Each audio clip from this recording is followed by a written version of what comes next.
Hello and welcome to Senior Connections. This is our monthly look at older adults and issues that affect them, and it's brought to you by Senior Resources, which is your local area agency on aging serving Muskegon, Oceana, and Ottawa counties. Every month we come together and we try to look at topics that may be of interest to older adults, their family and friends and caregivers. And we tried to shed some light on a subject that can be confusing because there are so many different sources of information and types of services available out there. So today I'm excited to welcome my guest, Andrea Douglas. She's my colleague at Senior Resources. Andrea has been with us before, but it's been a bit, and she supervises the Options Counseling Department, which is really the gateway to everything, all services through Senior Resources, and it is what I like to talk about the most. It is really, truly the heart of what we do. So welcome back, Andrea. Thanks for coming. Thanks for having me. So it's been a little bit since you've been on. Why don't you tell our viewers a little bit about yourself, your background, and how long you've been with us? All right, I've been at Senior Resources now almost 8 years. I was the first options counselor hired under that title. And then it's just evolved from there. Now I supervise the program and love doing what we do. I love being able to help work with people and give them their options and help them navigate the confusing system of long-term care.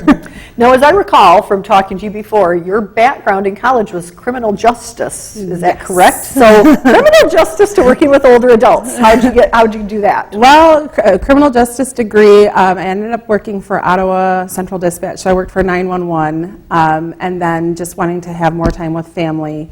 Ended up going to 211, so 911 to 211. And 211 many years ago was under Senior Resources, right. And that's when I was working for them. So I worked for 211, and then I took some time off to have a family, and then I came back in as an options counselor. I loved working with seniors. Still love working with seniors. So it's a great program. Love supervising it. It's a great thing to be able to help people with. So you've seen a lot of growth in that then, if you were the first options counselor, and now we have four. So within a week of, I was hired, and then we had another one, and then within 3 months we hired a third, and then just a short, maybe a year or two later, we had a fourth. Wow. And switched out people throughout the years. Usually people change positions in the company. They don't leave because love working for Senior Resources, but still have 4 options counselors, and they are busy. Right. Very busy. Yes, they are. So that's a really, let's talk a little bit about that 211 versus options counseling, because sometimes people can be a little confused about that. So it's illogical to me, knowing what I do about both Senior Resources and 211, a very logical progression to go to this options counseling. But talk a little bit, since you were the first options counselor, about how that came about. So 211 is an amazing resource that our community has, and we actually work with them to provide some senior information and assistance, or INA. Where options is different is where it becomes more in depth. So if they call 211 and they're looking for resources, 211 will give them the information that they need, maybe for like their food assistance, the stuff that can help them right away. But if they're looking for like services in the home and more of that long term, or it's more detailed where they need more help with maybe applying for different programs or services, they're going to make the referral to options counseling and Senior Resources. So that's what 211, our relationship, and we make referrals back and forth quite a bit. We will help with the long-term care options piece, but we certainly get calls to us that seem more appropriate for 211, so we will work back and forth and in tandem with each other to make sure people get served. But options counseling is usually pretty in-depth. It's really spending that time with people and finding out what it is, listening to their story, which is our great tagline is tell us your story. That's why we're here. So spending that time to listen to what's going on, what they're needing help with, and then how do we find resources to meet that need, and what is the eligibility, and what are the applications we need to do, and really kind of coming up with a plan so that it's not, oh yeah, it sounds like you might need this, call this place. It's more, let's come up with a plan. So this is what I'm hearing you say, this is what you say you want help with, these are the types of programs that are available. And it's not just Senior Resources programs, it's all programs out in the community that can potentially meet that need.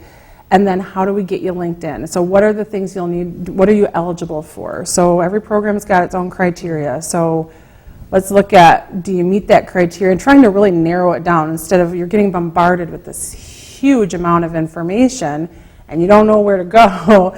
We're going to let's narrow our focus. What is the true need? What are you eligible for? What can we do to get you there? So we're doing more than just giving them a list of things that you could give to every single, Right. and not that that's what 211's doing, because I think Right. it's fabulous, but it is a difference. It's tailored to that person's Correct. individual need. And that's so important because everyone's situation, everyone's story is different. And what works for this person might not be appropriate for this person. Right. And it's time consuming to really go through the options and really explain them and really find the right one. The phone calls can be long. That's when the bulk of their work is done over the phone, but our options counselors can absolutely meet them. They can come into the Tanglewood Park where we're located and meet with an options counselors. Appointments are best just because that way they're prepared and we can make sure we have a space available to meet privately and can dedicate the time to spend with you. So appointments are great, but we do take walk-ins, but we can also go out to the home. So if a person's not able to come in or they can't do the phone conversation or it's too confusing, our options counselors can go out to the home and meet with them there and kind of go through it all. And usually it's not a one-time type of thing. So usually it's multiple calls or multiple meetings. So when someone first calls and they're just kind of getting their feet wet, I don't know what I need.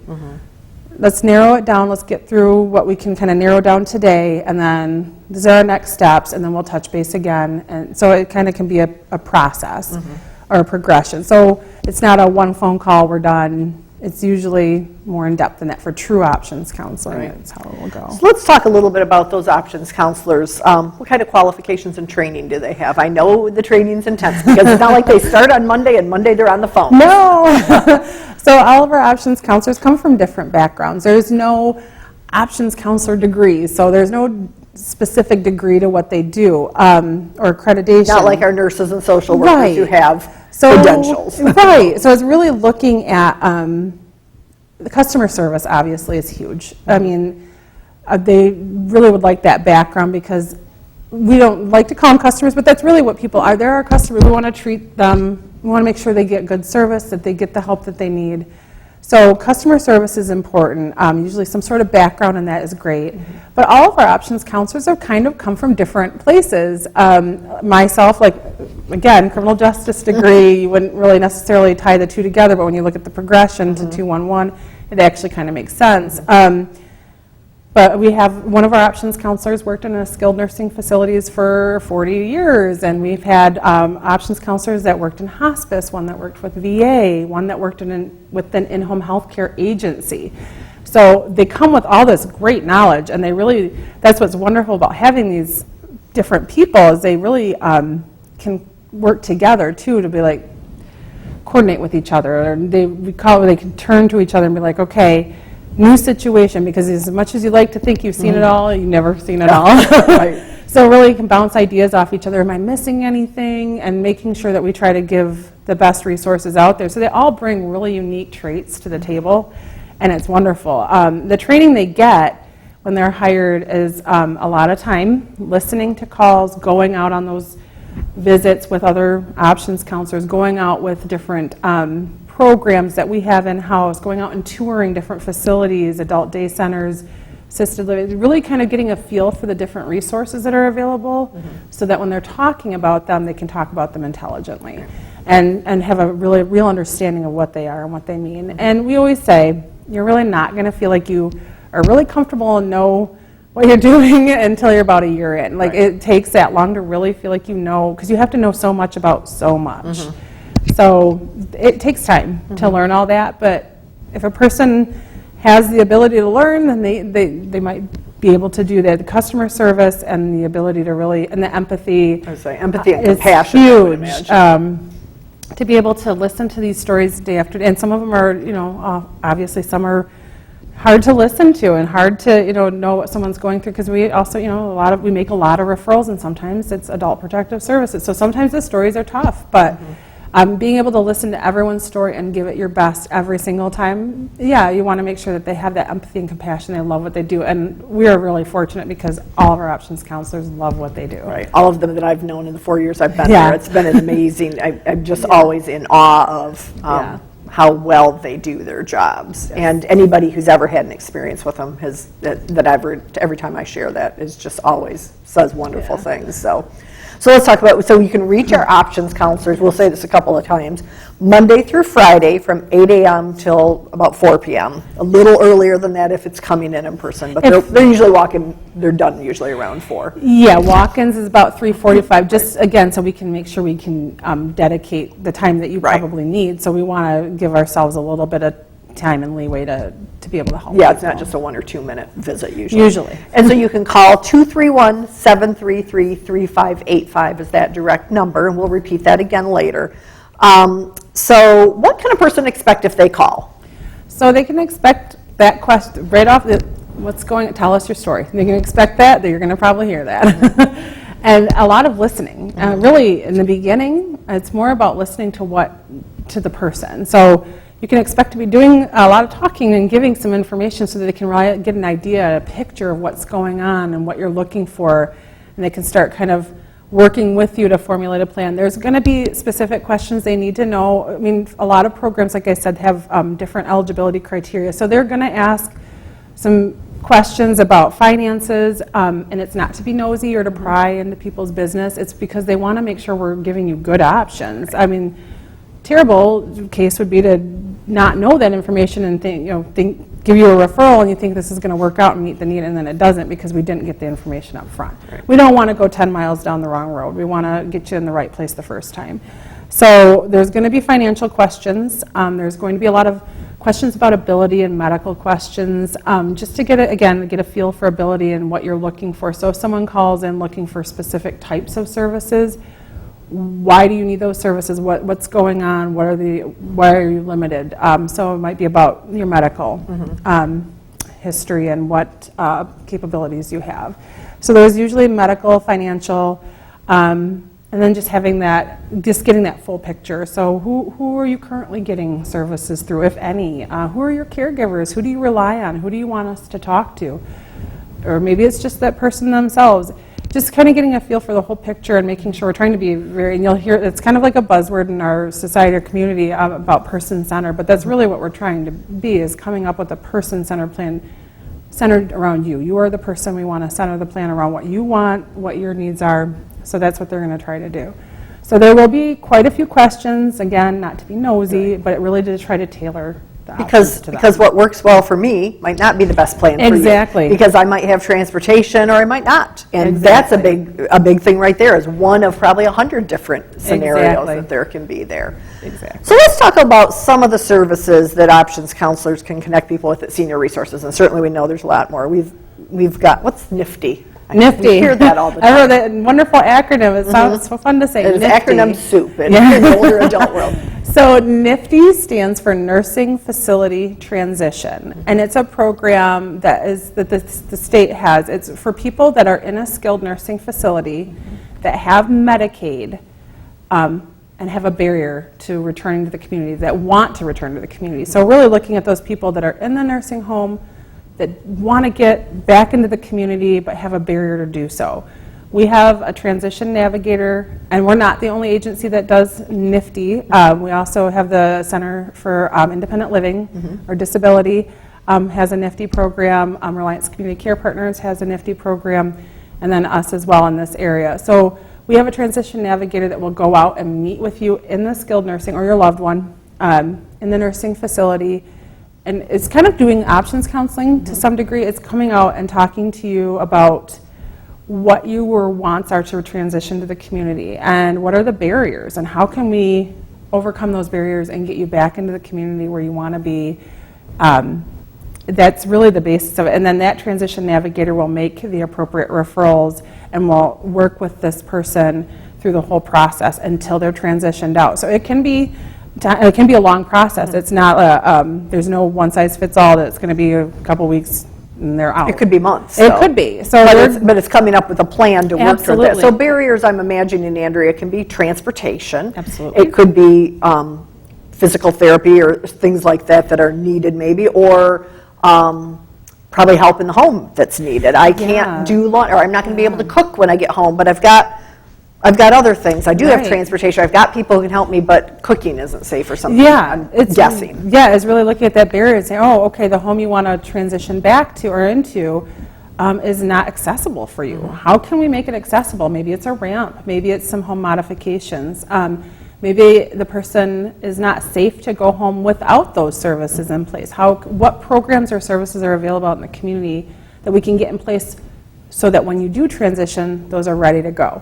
So it's really, and the Transition Navigator is a wonderful point person to help do all of that. They come out, they do the assessment, they do a full assessment, and then they have a good idea of working with the person, what their plan would like to, what they want their plan to be, and then they will help make those referrals and they're the good point person for all these different referrals that they're possibly making to get this person transitioned in as timely as it can be and safely. We want it to be a safe transition. We want people to go back to the community, but be safe when they do it, so that hopefully they stay in the community and don't have to go back. So I'm guessing that a lot of times people go to a skilled care facility on a short term because they fall on a broken hip or something like that. So I'm guessing that it probably makes sense if your desire is to try to go back home to reach out sooner rather than later, because it can take a while. Don't wait until you're close to it and then call, because like if you need a ramp, that could take a couple months on a wait list or something. So well, and the nice thing with the nursing facility transition program is that it is funded by state funds and Medicaid, so they have to have Medicaid. So that was one of the eligibility criteria for it.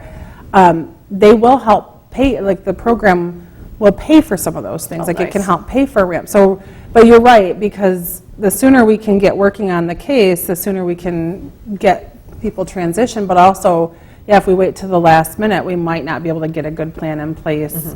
So the sooner we know that someone would like a transition navigator to come see them, the better. It just gives us more time to work with them and set up a good plan. Great. Well, let's talk, you mentioned Medicaid. Let's talk about the My Choice Medicaid Waiver program. It is not one of the biggest program that we have, and we're not the only, there's another waiver agent in town. But let's talk a little bit about that, and what does that entail? What are the basics, qualifications? Sure. So the My Choice Medicaid Waiver program is for people that meet that nursing home level of care, but want to remain in the community but need help doing it, so they need services. There is different eligibility criteria and the financial, so there's 3 pieces to the waiver puzzle. A person has to medically qualify, so they have to meet that nursing home level of care, and that is determined by an assessment done by a registered nurse and a licensed social worker, which we will send out to do. So they have to meet that medical piece. They have to be 65 and older or 18 and over and certified disabled. So those that piece, and then they also have to financially qualify. I think everyone has that misconception. They hear Medicaid, you have to be poor, you have to be low income. You can't own a home, you can't have a car. And there's actually a lot more to it. There's a lot of different types of Medicaid, and people don't realize that. There's regular community Medicaid, there's so many different types. For the waiver program specifically, we're looking at long-term care Medicaid, and the criteria is quite different from some of the other ones. So you can have a higher income on this program than maybe you could for other types of Medicaid. There's an income cap every year, and it does change depending on what the federal government sets for poverty rate. So it's best to, again, call our options department, and they can kind of give you the specifics for that year. But they will talk about the income. So there's income criteria, and then there's also asset criteria. So our options counselors will help with that. They will help kind of guide you. But we also have a Medicaid liaison who, if you go on the wait list for the waiver program, which blessedly is very short right now, so if a person qualifies to go on the wait list, it's actually the very short, and our Medicaid liaison will really dig into those finances with you so that they can help figure out if they're going to qualify.